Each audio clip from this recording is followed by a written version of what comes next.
A paz do Senhor. Bom dia, boa tarde, boa noite. Não sei que horas você está me assistindo, mas estou aqui com a palavra de Deus para alimentar a sua alma agora, alimentar o seu espírito. Mas não só com a parte da palavra que consola, não só com a parte da palavra que agrada os homens, não só com a parte da palavra que produz gozo e alegria nos corações, não, que amacia, que deixa a gente em paz e tranquilos diante do nosso pecado. Não. Quando Deus entrega uma palavra de exortação, de correção, o verdadeiro cristão, ele tem que se alegrar. Mas aquele que não é cristão, ele não se alegra, ele discute. Ele não se alegra, ele na hora rebate. O verdadeiro cristão não faz isso. Mas aquele que não aguenta ouvir a exortação, tem uma imagem que eu vi esses dias da ovelha e do bode. O bode, na hora, ele não aguenta ficar calado. A ovelha, ela pode até irar, mas ela não peca. A ovelha, ela pode ficar nervosa, mas ela se controla, porque ela é direcionada pelo Espírito Santo. Mas o bode não. Ele tem que atacar. Então, ele tem que dar um coice, ele tem que fazer alguma coisa, porque ele não aceita a correção de Deus, ele não aceita a exortação de Deus, nem a disciplina do Senhor. E ele usa certas coisas da palavra como desculpa. A palavra é um pouco aqui, um pouco ali. Não adianta pegar um versículo, isolar aqui e falar é assim. Pra quê? Como eu já preguei aqui no Facebook, no WhatsApp, uma vez. Muita gente gosta de pegar uma parte da palavra para seu próprio conforto. É dizer, não tem problema eu viver desse jeito, porque tem isso aqui lá, aconteceu isso aqui lá. Se tal pessoa fez isso, não tem problema eu fazer. Se tal pessoa caiu em pecado nisso e continuou bem viva depois, não tem problema fazer. Deus vai me perdoar amanhã. Esse sentimento, esse pensamento, eu não preciso ter zelo, eu não preciso vigiar. Eu faço hoje, eu posso pecar, não tem problema, porque meu advogado está lá no céu.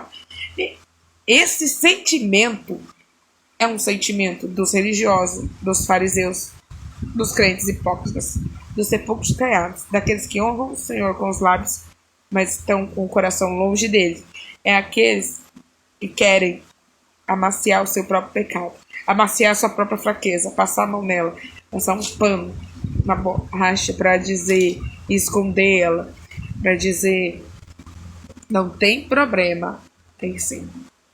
Sede santo como eu sou santo, disse o Senhor.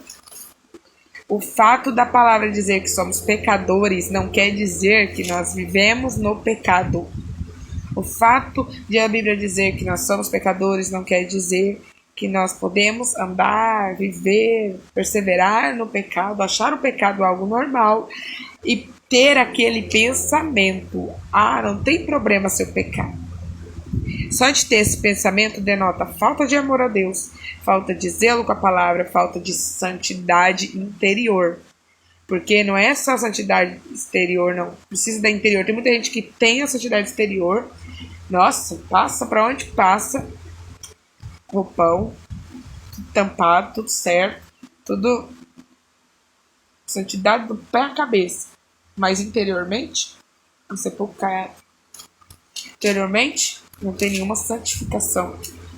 Interiormente, está ruim, está estragado. Exemplo disso, eu vou dar um exemplo para vocês que aconteceu aqui. Eu senti um cheiro muito ruim na caixa de ovo que foi comprada aqui em casa. Mas olhando para os ovos, todos eles eram iguais, todos eram branquinhos, bonitinhos, nenhum tinha uma mancha por fora que dissesse que algo estava errado por dentro. E assim, tem muita gente que extremamente é lindo, belo, transparece uma santidade muito linda, fala com uma eloquência, com uma oratória perfeita, mas por dentro está impuro, cheio de impureza. O ovo, tinha um ovo ali. Eu coloquei na água do tanque o tanque de água, eu coloquei os ovos e um ovo subiu. E aquele ovo, que era igual a todos os outros, quando ele estava podre, estragado por dentro. Santidade é do lado de dentro para fora. É preciso dos dois lados, duas partes, fora e dentro, interior e exterior. E tá cheio de gente aí que não entende isso. E não gosta de ouvir essa palavra que eu estou dando. Me desculpa se você não tá gostando. Mas tem algo que eu nunca falei aqui. Tem gente que já teve pessoas que me procurou aí no Facebook me chamando de pastora. E eu falei, gente, eu não sou pastora.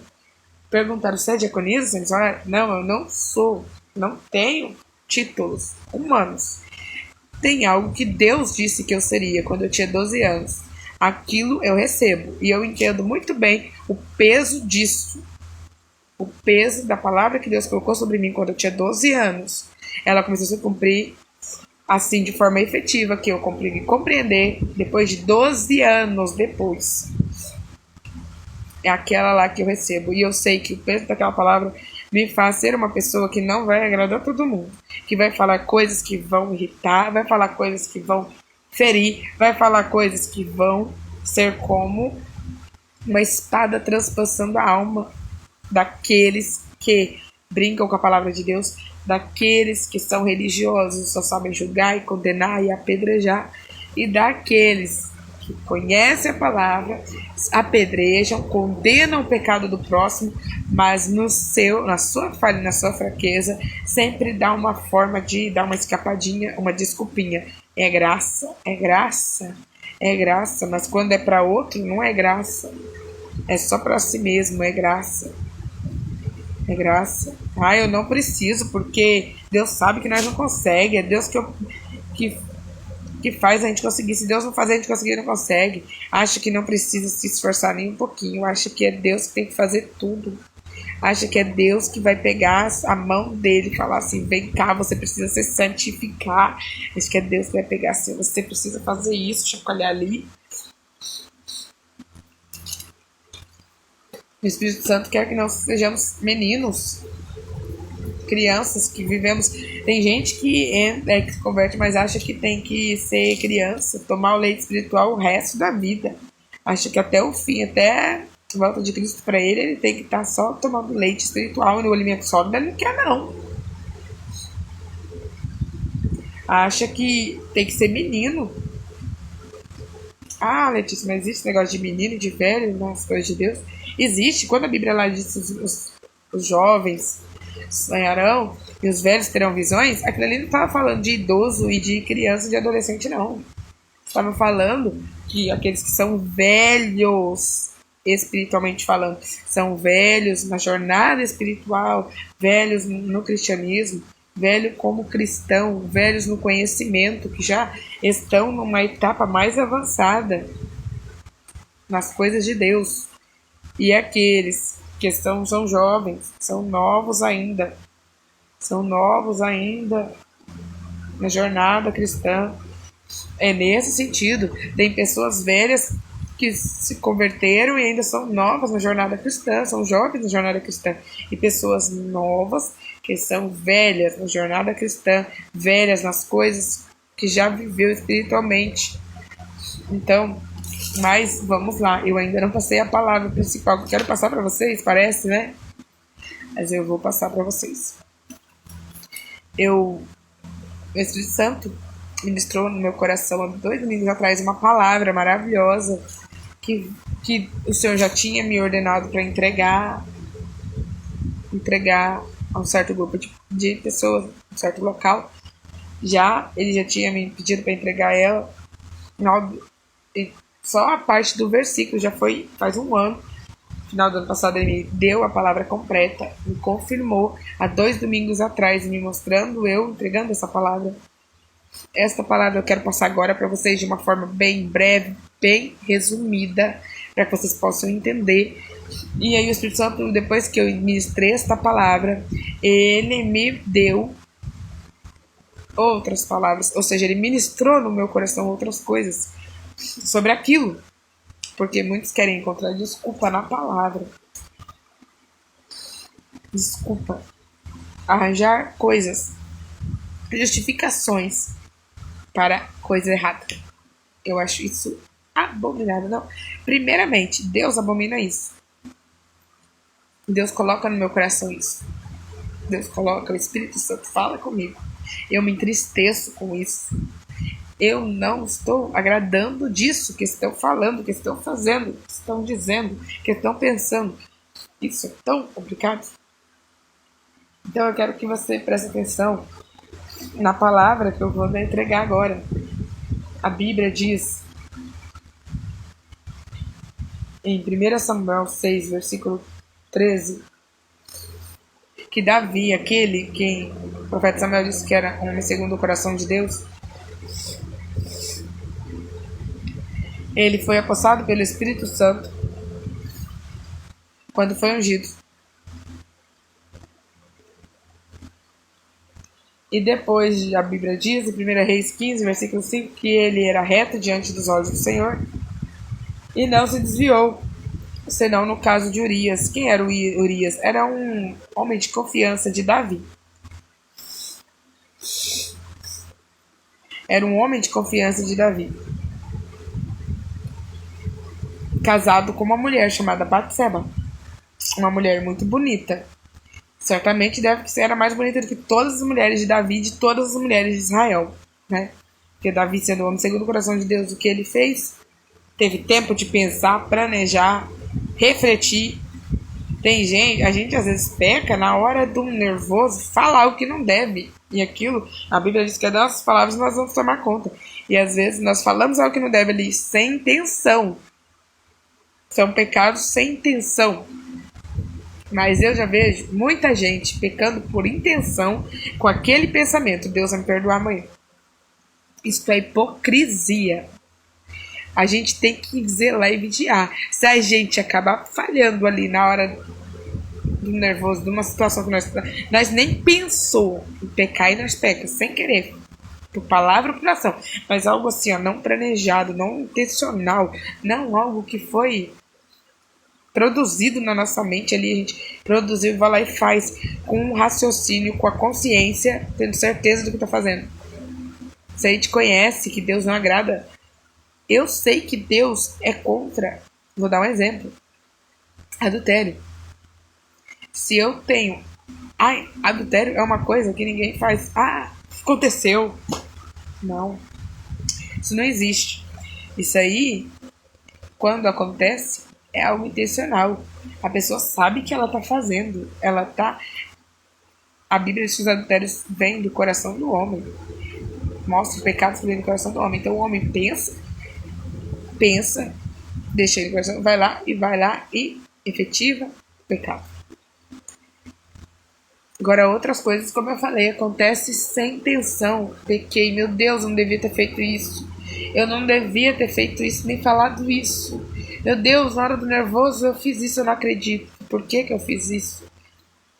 Aí são situações que o Senhor, Espírito Santo, compreende. Jesus, nosso advogado, vai lá, intercede por nós diante do Pai, faz o nosso coração ter a consciência que nós falhamos, nós entristecemos, pedindo perdão a Deus, e então Ele nos perdoa. Mas quando a gente tem a intenção, isso é brincar com Deus. Eu já li uma parte na Bíblia de que aqueles que têm o dom do Espírito Santo já provaram dos poderes celestiais, já tiveram, como no meu caso, não estou falando para minha glória, mas se eu vou lá e pego e transgrido a lei do Senhor, vou lá e cometo um pecado conhecido que eu sei, planejo e faço isso, é impossível eu retornar à presença de Deus. É impossível que eu seja convencida a se arrepender. Isso está na palavra. É como se eu quisesse sacrificar Jesus novamente para perdão dos meus próprios pecados. Isso é muito sério. Tem muita gente que não compreende essa parte da palavra, mas é isso que eu estou falando. E eu quero falar de Davi. Davi foi lá e pecou. Davi adulterou, pegou a mulher de Urias, se deitou com ela, engravidou ela e ainda por cima, depois disso, teve a capacidade de planejar com que o filho dele, da barriga da Batseba, fosse criado por Urias. Ainda tentou fazer Urias ir para sua casa para deitar com sua esposa. Tentou fazer Urias, se embriagou Urias, tentando fazer com que Urias fosse para sua casa. E Urias não foi. Então ele viu que não tinha outra saída. Ele mandou Urias para a morte, mandou Urias para ser assassinado.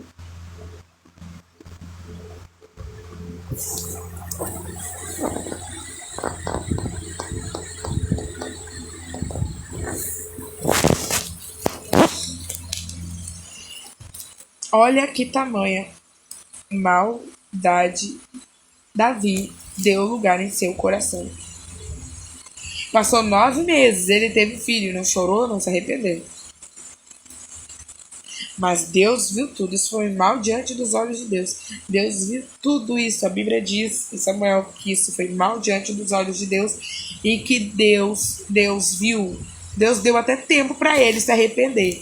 Talvez se ele tivesse se arrependido e pedido perdão a Deus antes que essa criança viesse a nascer, pedido orientação de Deus, pedido uma direção de Deus, se arrependido, se humilhado antes, talvez não teria acontecido tanto castigo na vida dele. A Bíblia vem dizer, em Salmo 118, versículo 18, que Davi afirmou: o Senhor me castigou severamente, mas não me entregou à morte. O filho de Batseba com Davi nasceu, adoeceu e morreu.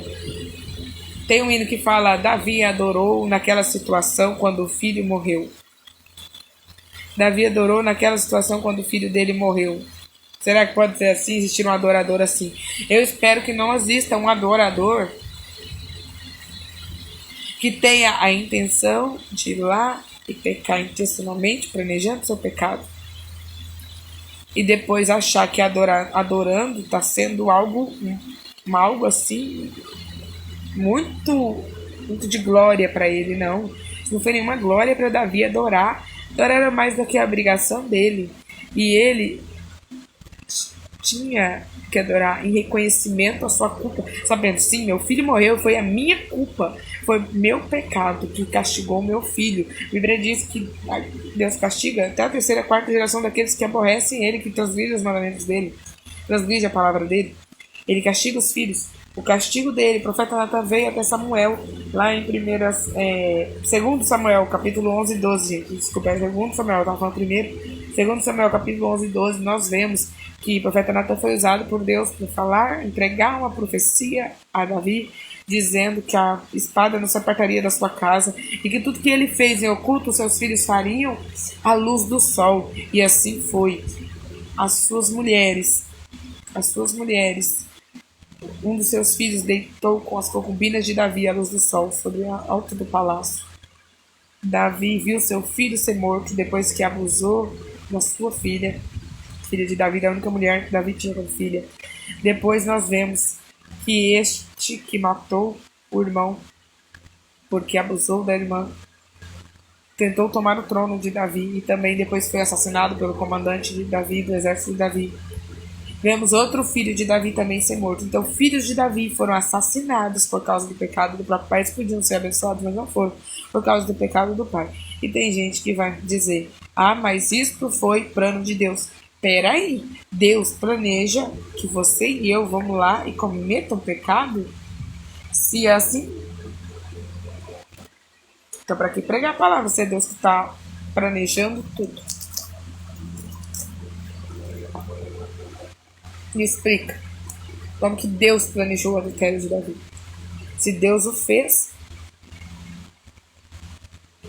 então não dá para entender o evangelho, nem a palavra do Senhor. Porque a Bíblia diz que aquele que é nascido de Deus não vive pecando. Antes tem sua semente em Deus, ele é nascido de Deus e ele não vive pecando. Porque aquele que vive pecando é filho do diabo. Está na palavra de Deus. Aquele que vive pecando é filho do diabo. Ele não é filho de Deus. Aqui nós vemos que Davi foi castigado, seu filho morreu, seus outros filhos foram assassinados. Mas havia uma promessa de Deus. Em 2 Samuel 7, versículo 12 e 17, antes do pecado de Davi, tinha uma promessa que Deus entregou a Davi. E Deus não muda, ele entregou a promessa e ele dá um jeito de cumpri-la, ele ia cumpri-la. e pronto, final, a palavra de Deus ele cumpre, ele faz algo, mas ele não precisava fazer Davi pecar, Davi adulterar e assassinar um homem. Se Deus quisesse dar Batseba a Davi, ele faria Urias cair a espada na guerra e depois faria Davi olhar aquela mulher viúva e trazê-la para ele. Deus não precisava fazer Davi cair em pecado para cumprir seus projetos.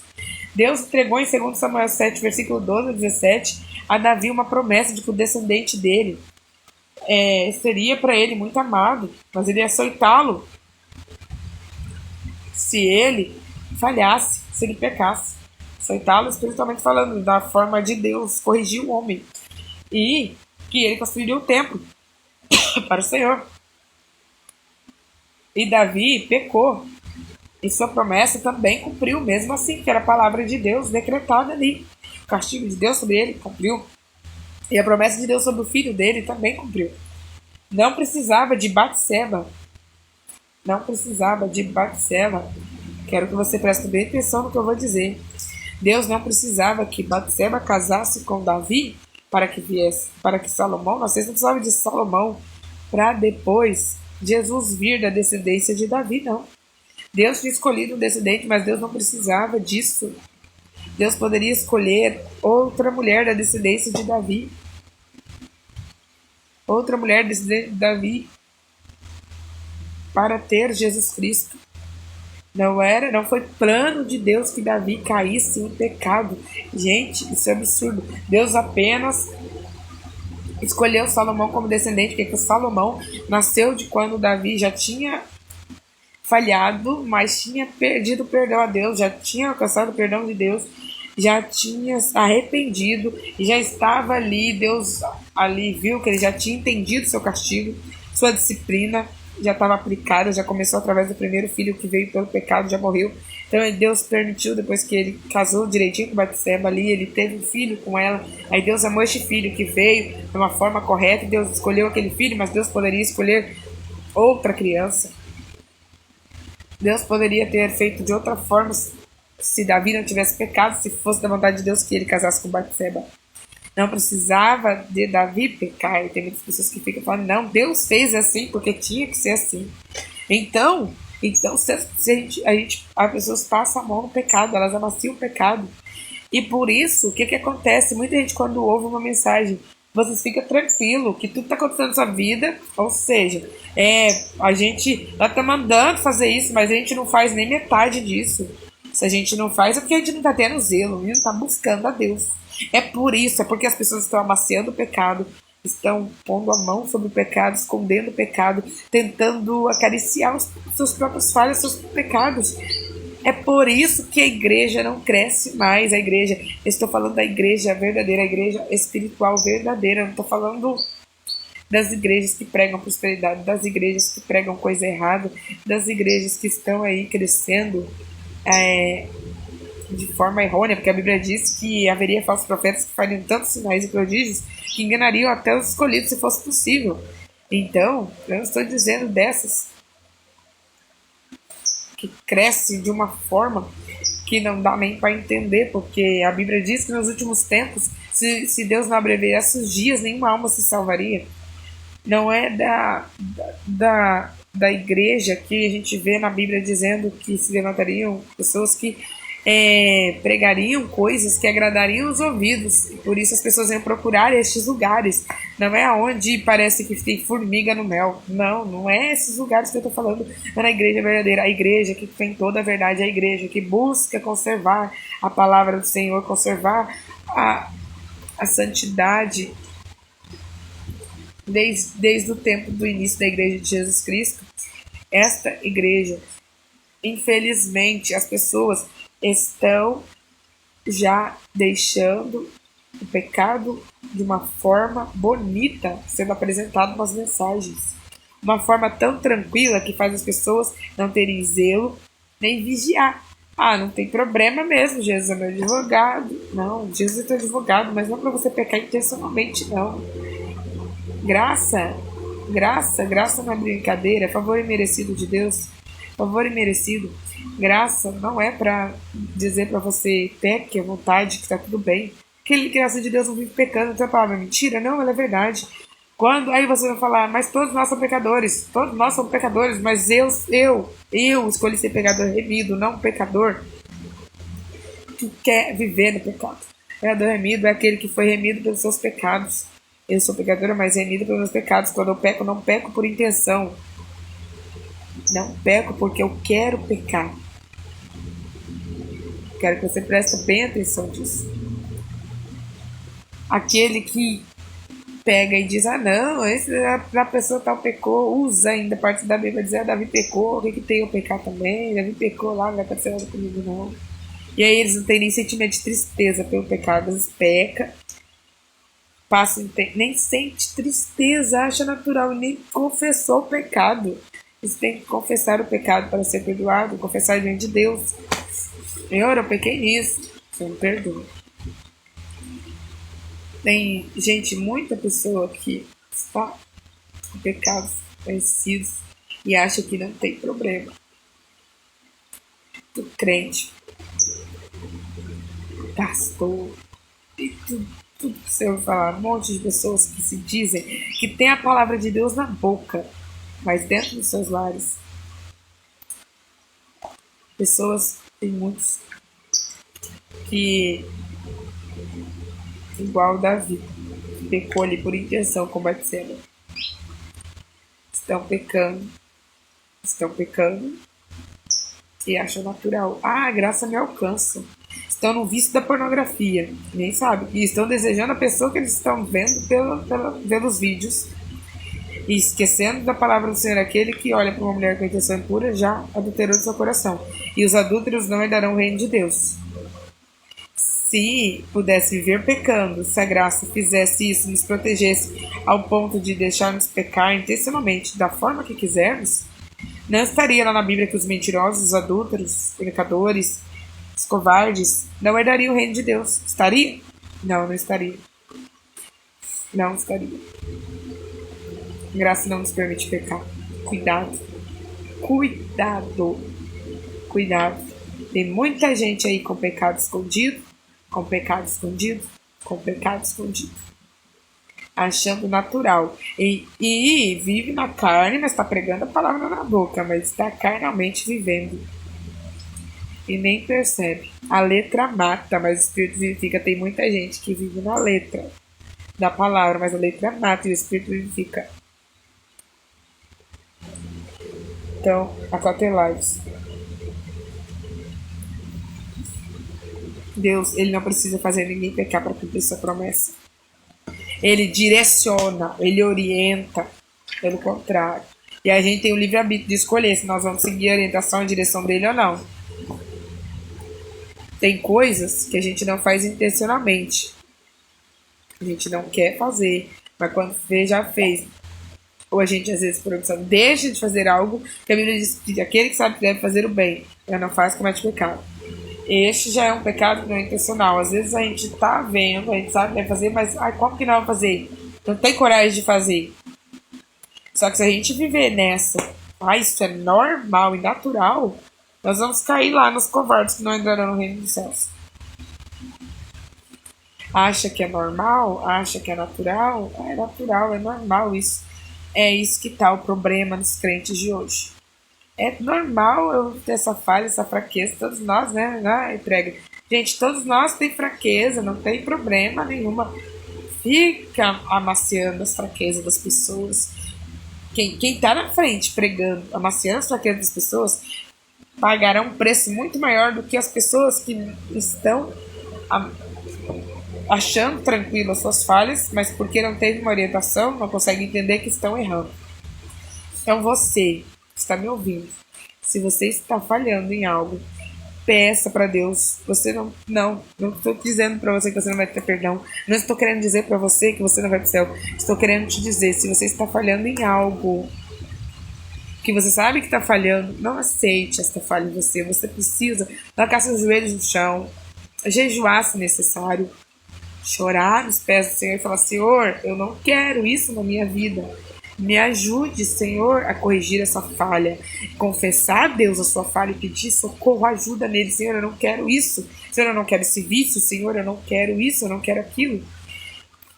Eu tenho fraquezas. Eu tenho fraqueza. Eu tenho que lutar contra ela. Eu não posso aceitar.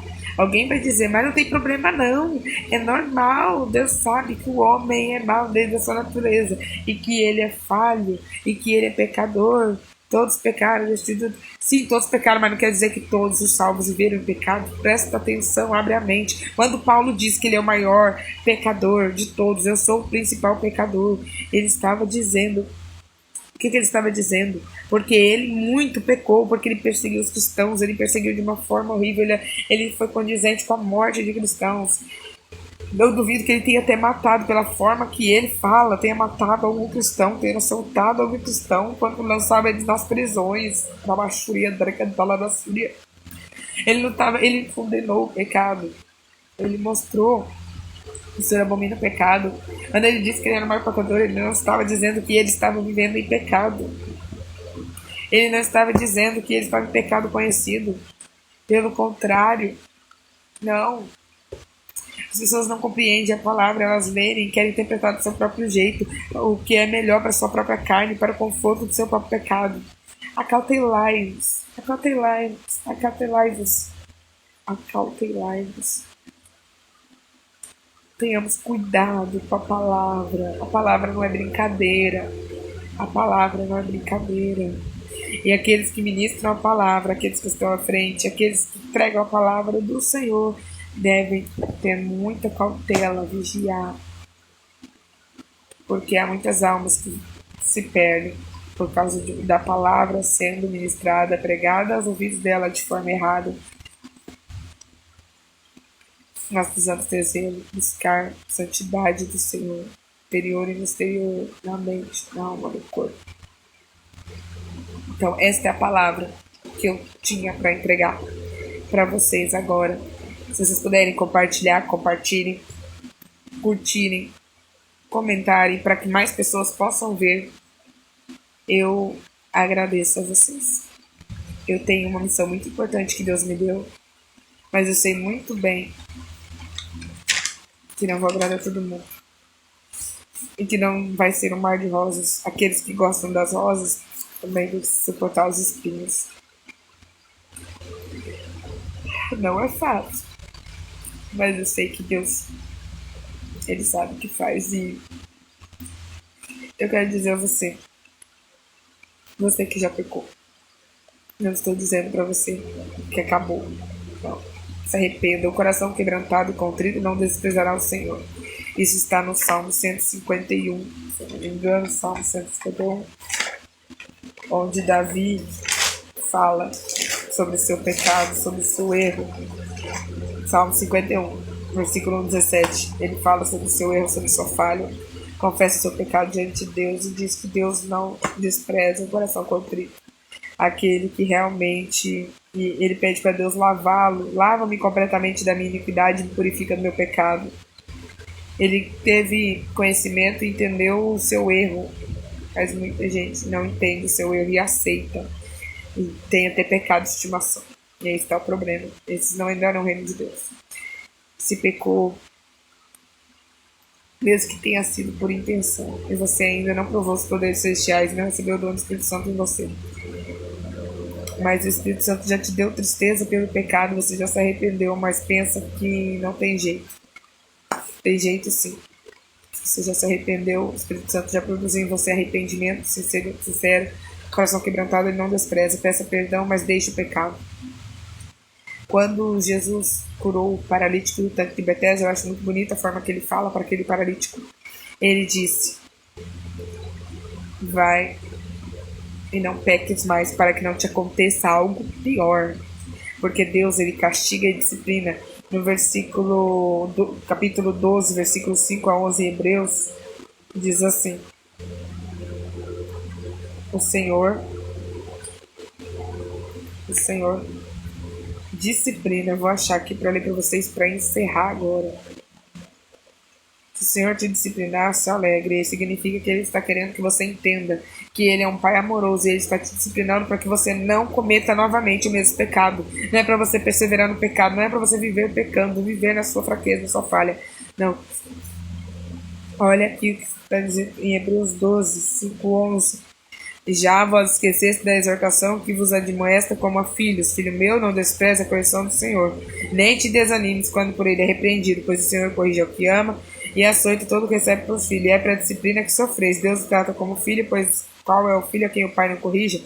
Mas se está sem disciplina, da qual todos têm se tornado participantes, sois então bastardos e não filhos. Além disso, tivemos nossos pais, segundo a carne, para nos corrigirem, e olhávamos com respeito. Não os sujeitávamos muito mais ao Pai dos Espíritos viveremos? Pois aquele que por pouco tempo nos corrigia como bem nos parecia, mas este para o nosso proveito, para sermos participantes da sua santidade. No primeiro momento, nenhuma correção parece ser motivo de gozo, porém de tristeza, mas depois produz um fruto pacífico de justiça a nós que por ele tem sido exercitados. O Senhor nos corrige, ele nos açoita, ele nos disciplina, porque ele nos ama. Então, se você pecou, não peques mais, não cometa a mesma falha, não caia no mesmo erro